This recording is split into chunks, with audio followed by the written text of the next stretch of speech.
This channel does not promote any violent, harmful, or illegal activities. All content provided by this channel is meant for an educational purpose only.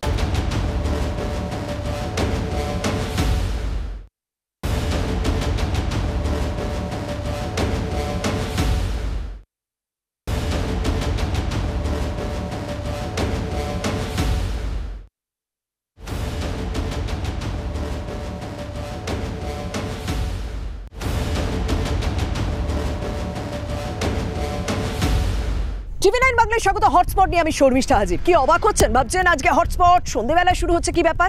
রোজ তো দিনের আলোর ছবিটা দেখাই, আজকে একটু রাতের অন্ধকারের ছবিটা দেখাই, মানে প্রদীপের নিচে যে অন্ধকার থাকে। তথ্য প্রযুক্তি সেক্টর বেশ জলজল করে না ছবিটা আপনাদের সামনে, কিন্তু সেই তথ্য প্রযুক্তি সেক্টরের অলিগলির ছবি তো এবার তুলে ধরতেই হবে, কারণ এই নিউ টাউনে এই লোহা পোলের কাছে নাবালিকার মৃত্যুর ঘটনা, নাবালিকাকে খুন করে ধর্ষণের ঘটনা প্রশাসনকে কোথাও নাড়িয়েছে, আমাদেরকেও নাড়িয়ে দিয়েছে। এই যে রাস্তাটা দেখছেন না, এটা লোহা পুল, মানে আমি যদি কয়েক পা হাঁটি ঠিক এখানেই ওই নাবালিকার দেহ উদ্ধার হয়েছিল, এবং এই রাস্তাটাই হচ্ছে সব থেকে শর্টকাট লোহা পুল থেকে নিউ টাউন বাস স্ট্যান্ড যাওয়ার রাস্তা। এখানে সন্ধ্যেবেলায় লোকজন যাতায়াত করে, কিন্তু ভাবছেন ফাঁকা ফাঁকা দেখছেন এলাকাটা। দেখুন ফাঁকা ফাঁকা এখন, মানে সন্ধ্যে 6টাতেই দেখছেন।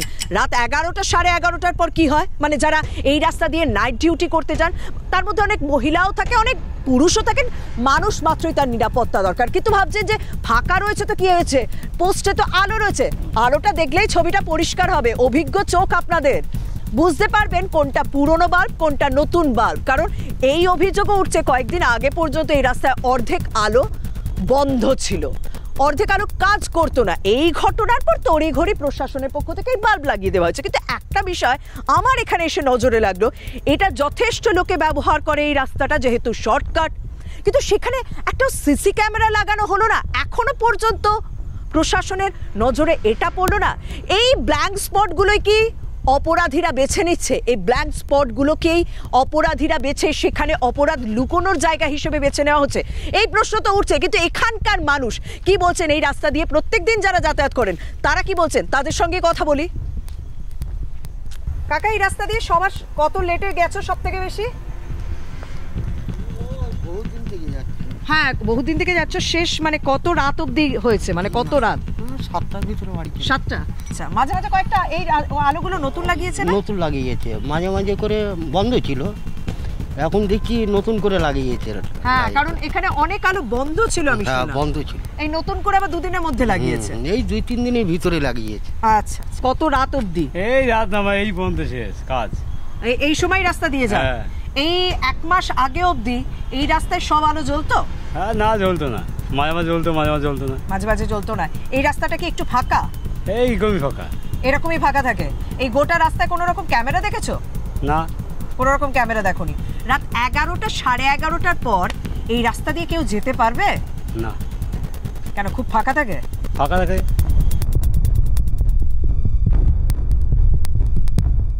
সরকারি জমি, সেই সরকারি জমি তার কেটে এখানে অপরাধী সে এখানে দেহ রাখে, এখানেই সে তার যাবতীয় কার্যকলাপ করে, এখান থেকেই দেহ উদ্ধার হয়। ভাবছেন হয়তো এই রাস্তাটা সেই একই ছবি। আমি আমার সহকর্মী সুদীপকে বলবো ওই রাস্তাটারও যদি একটুখানি ধরা যায়, মানে খালের ওপারের রাস্তাটাও সেই একই ছবি। দেখুন ফাঁকা ধুধু, একটা লোকের যাতায়াত নেই।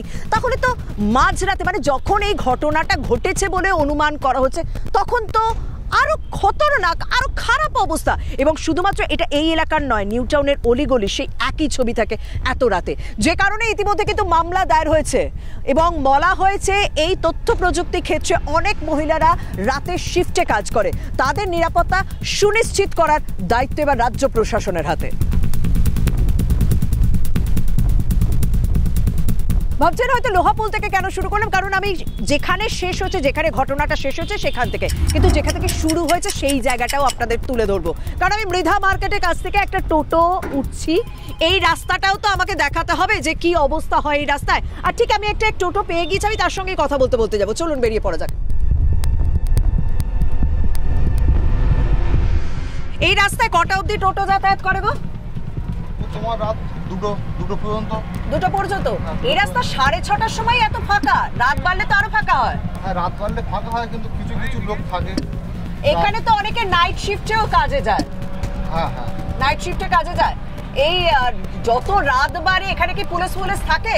হ্যাঁ, এদিকে থাকে পুলিশ থাকে প্রত্যেক রাস্তা মোড়ে মোড়ে মোড়ে থাকে। হ্যাঁ, এই যে ভেতরের রাস্তাগুলোতে অতটা না, অতটা থাকে না, খুব কম থাকে। আচ্ছা, এখানে টোটো চালানোর জন্য তোমাদের কি এখন নতুন নিয়ম করেছে? বলছে কিসব পারমিশন লাগবে, সেরকম কিছু বলেছে? সেদিন আগে যে একটা কথা, যে ঘটনাটা ঘটলো, হ্যাঁ, পুরীর জন্য এখন নাকি নিউ টাউনে যে কটা টোটো আছে, টোটাল ডিটেলস মানে কাগজপত্র, সব কাগজপত্র নিয়ে রাখবে, ফটো থেকে টোটাল জমা দিতে বলে। আচ্ছা, একটা কথা বলো, তোমাদের উপরই তো সবাই ভরসা করে চলি আমরা, অন্তত এই নিউ টাউনের প্রত্যন্ত এলাকাগুলোতে। আরো বেশি কি দায়িত্বশীল হওয়া উচিত? মানে পুলিশ সাধারণ মানুষের, বা তোমরা যারা এই কাজে রয়েছো, মানুষ ভরসা করতে পারে? সেটা এবারে কি বলবো, এরকম একটা ঘটনায় কোথাও একটা আমি বুঝতে পেরেছি। আমি যখন কথা বলতে যাচ্ছিলাম, উনি একটুখানি হেজিটেট করছিলেন। আর আমি রাস্তাটা একটুখানি ব্যাখ্যা করে দিই। এই আমার যে রাস্তাটা আমি ফেলে এলাম সেটা DLF 1 এর দিকে যাচ্ছে। এই সামনে অ্যাক্সেস মল রয়েছে আমার ঠিক মুখোমুখি। আর এই রাস্তাটা কোথায় আছে? হেলা বিল্ডিং এর দিকে, হেলা বিল্ডিং এর দিকে আছে একদম, এইটা অ্যাক্সেস মলের দিকে। এখানে কিন্তু প্রচুর বড় বড় অফিস, সেই অফিসের রাস্তায় দেখতে পাচ্ছেন সন্ধ্যে 6:30 কতটা ফাঁকা। আর রাত বাড়লে, মানে সেদিন এই রাস্তা দিয়ে কিন্তু ওই নাবালিকাকে এই ই-রিক্সা করে নিয়ে যাওয়া হয়েছিল। তাই ভাবলাম যে আমি একটুখানি রিকনস করার চেষ্টা করি। এটা কিন্তু সন্ধ্যে 6:30 ছবি, রাত 11:30 পর কি হবে সেটা ভাবতেই পাচ্ছেন।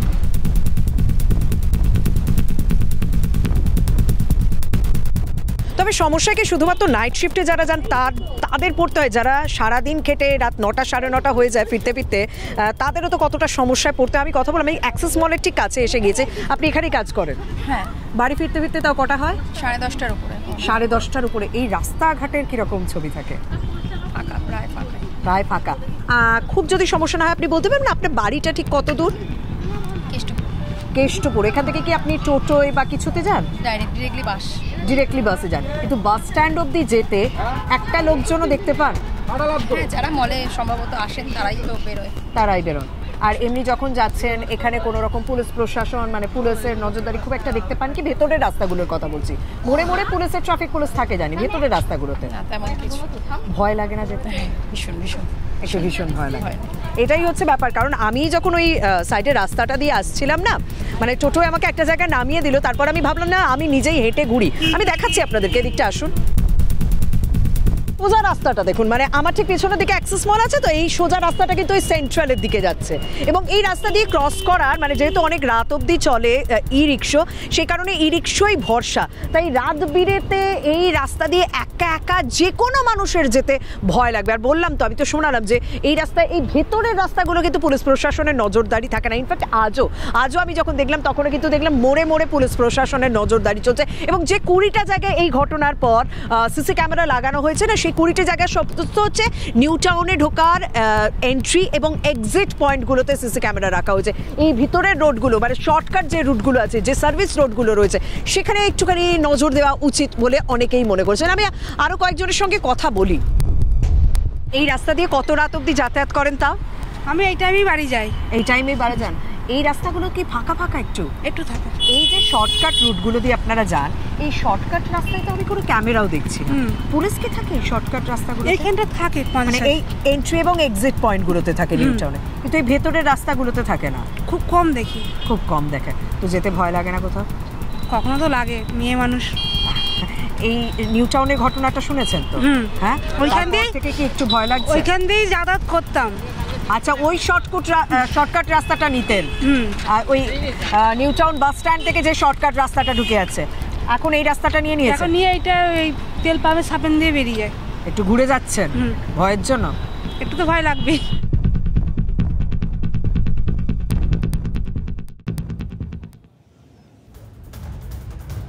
আমার কাছে ঘড়িতে এখন বাজে 7:36। আর আমি কোথায় রয়েছি? আমি রয়েছি নিউ টাউনের একেবারে নতুন ব্রিজের কাছে। পিছনের দিকটা যদি দেখেন তাহলে বুঝতে পারছেন এখানে প্রচুর আবাসন রয়েছে। আর জানেন এখান থেকে সেক্টর 5 এর মূলত দূরত্ব কত? এখান থেকে সেক্টর 5 খুব জোর মেরে কেটে 1 থেকে 1.5 কিলোমিটার। কিন্তু যদি আমি লং ফ্রেমে এই রাস্তাটা দেখাই, এটা সার্ভিস রোড। নিউ টাউনের নতুন ব্রিজের পাশে সার্ভিস রোড, যেটা পুরোপুরি এই রাস্তা ফাঁকা দেখতে পাচ্ছেন। একটা ই রিক্সা আসছে, একটা বাইক আসছে, এরকম 1-2 করে যাতায়াত করছেন। বুঝতে পারছেন যে এটা তো সন্ধ্যে 7:36 টাইম, খাস তথ্য প্রযুক্তি নগরী নিউ টাউনের এলাকার। তাহলে রাত 11টা, 11:30 বা তারপরে কি অবস্থা তৈরি হয় এই এলাকার? অনেকেই কিন্তু তাই ভয়ে ভয়ে যাতায়াত করেন। আমি দেখি প্রত্যেকেই ব্যস্তভাবে যাতায়াত করেন, কিন্তু যদি কথা বলা সম্ভব হয়, একটু কি কথা বলা সম্ভব? এই রাস্তা 7:30টাতেই এত ফাঁকা, রাত হলে নিশ্চয়ই আরো ভিড় হয়, মানে আরো ফাঁকা হয়। কি বলবো আমি বুঝতে পারছি না। এখানটা ফাঁকা? হ্যাঁ খুবই ফাঁকা। এখানে কিছু কিছু মানুষ খুব অসভ্যতা করে, তাই নাকি? হ্যাঁ, যখন এই রাস্তাটা ফাঁকা থাকে এই জায়গাটা, হ্যাঁ, বিশেষ করে ওই জায়গাটায়, ওই কানেক্টিং পয়েন্ট যেটা নতুন ব্রিজটা যেখানে নামছে, কানেক্টিং পয়েন্টটা, তো এখানে পুলিশ থাকে না? পুলিশ থাকে যেখানে লোকজন থাকে সেখানে। মানে এটা কি কথা? সামনে বাজার রয়েছে, সেখানে লোকজন রয়েছে, সেখানে তো কেউ কিছু করলে লোকজনই বাঁচাতে পারবে। ফাঁকাই থাকে। ভয় করে না এই জায়গাটা দিয়ে যেতে? হ্যাঁ যেতে তো, আমি না হয় একটু তাড়াতাড়ি, আজকে একটু দেরি হয়ে গেছে। অনেক মেয়েরা আছে অনেক রাতে যায়, যেমন আমার বৌদি, অনেক আমার দাদা আগিয়ে আনতে যায়। একদম, আমরা তো কাজ করে খাই না। একদম এটাই প্রশ্ন, যে এখানে তো কাজ করে খান, তাই এই রাস্তাটা যত, আমি একটু দাঁড় করে, এই রাস্তাটা আমি এখনই 7:36 দেখছি ফাঁকা, আরো রাত হলে নিশ্চয়ই আরো ফাঁকা থাকে।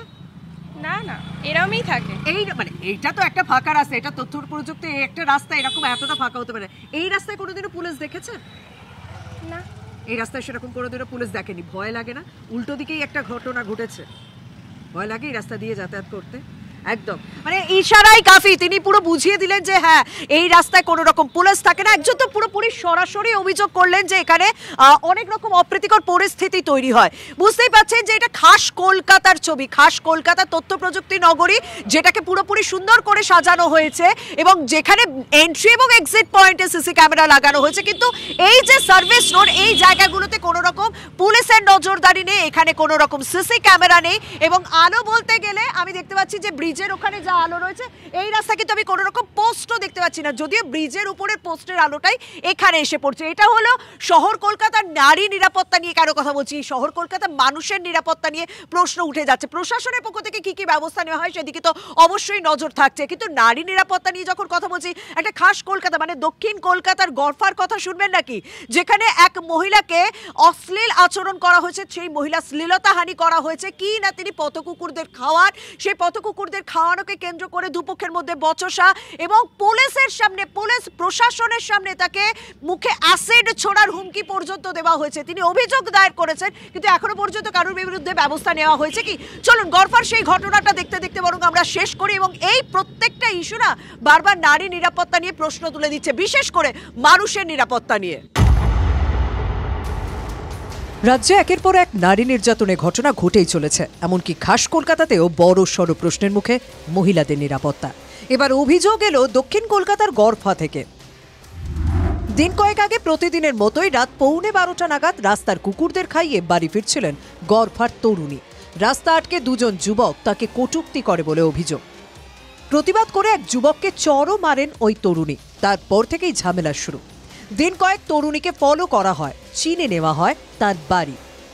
গতকাল রাতে প্রায় 60-70 জনের দল দিয়ে তরুণীর বাড়িতে চড়াও হয় ওই যুবকরা। শ্লীলতাহানির পাশাপাশি অ্যাসিড মারার হুমকিও দেওয়া হয় বলে অভিযোগ। আমি যে ওনার ছেলেকে মেরেছি তার জন্য তিনি আমাকে ছিঁড়ে দেবেন, ফাটিয়ে দেবেন, কেটে দেবেন, আমার চোখ গেলে দেবেন, আমাকে মার্ডার করে দেবেন, আমার ওপর অ্যাসিড মেরে আমার রাস্তায় হাঁটা মুশকিল করে দেবেন। পুলিশকে খবর দেওয়া হলে পুলিশ আসে, কিন্তু দমেনি দুষ্কৃতীরা। পুলিশের সামনেই হুমকি দেওয়া হয় বলে অভিযোগ তরুণীর। শুধু লোকের সামনে না, আমার বাড়ির সামনে, পুলিশের সামনে, প্রশাসনের সামনে দাঁড়িয়ে বলেছে। তখন আমি প্রশাসনকে যখন বললাম যে স্যার আপনাদের সামনে এরকম বলছে, আপনি এখানে কি করবেন, প্রশাসন আমাকে বলছে আপনি আপনার বাড়িতে যান। অসুস্থ বাবাকে নিয়ে রীতিমতো আতঙ্কে গড়ফার তরুণী। গড়ফা থানায় অভিযোগ জানিয়েছেন। থানায় যাওয়ার আগে পর্যন্ত বাড়ির সামনে গিয়ে তাকে হুমকি দেওয়া হচ্ছিল বলেও অভিযোগ তরুণীর। এখন থানায় আসার আগে পর্যন্ত তারা আমার বাড়ির সামনে গালাগালি, নোংরা কথাবার্তা সব কিছু করেছে। তারপরে আমি থানায় ফোন করাতে থানার অফিসার ওখানে গিয়ে আমার বাড়ির সামনে দাঁড়ায় এবং আমাকে বলে যে আপনি থানায় আসুন, কোনো অসুবিধা হবে না, আমরা আছি। তো থানার প্রোটেকশনের সাথেই আমি এলাম। এদিকে অভিযোগ উড়িয়ে পাল্টা তরুণের বিরুদ্ধে মারধরের অভিযোগ আনছে অভিযুক্তর পরিবার। 25টা বছর এখানে রয়েছে, সবাই চেনে, আর ওরা এলো 6 মাস। চিনি না, জানি না, ওকে বলে দিল। আসল শক্তি যদিও হয়ে থাকতো তখন প্রেসে খবর দেয়নি কেন? তো একা থাকতো তাহলে বলা যেত হ্যাঁ তুমি আমার নামে বলছো। এখানে দুজন কথা বলছে, তাহলে তোর নামে কি করে বলবে? সব খতিয়ে দেখে ব্যবস্থা নেওয়ার আশ্বাস দিয়েছেন স্থানীয় কাউন্সিলর। বারবার বলছি যে পুলিশের সামনে কি হয়েছে না হয় ঘটনাটা তো আমি জানি না, কিন্তু আমি ডিটেল জানবো তখনই আমি কথা বলবো। আতঙ্কে রাতের ঘুম উড়েছে তরুণের পরিবারের। কটূক্তির শিকার হতে হবে, আর তার প্রতিবাদ করলেই এইভাবে হেনস্থা। কোথায় শহরের নারী নিরাপত্তা? ক্যামেরা দেবব্রত সরকারের সঙ্গে সোমা দাসের রিপোর্ট, TV9 বাংলা।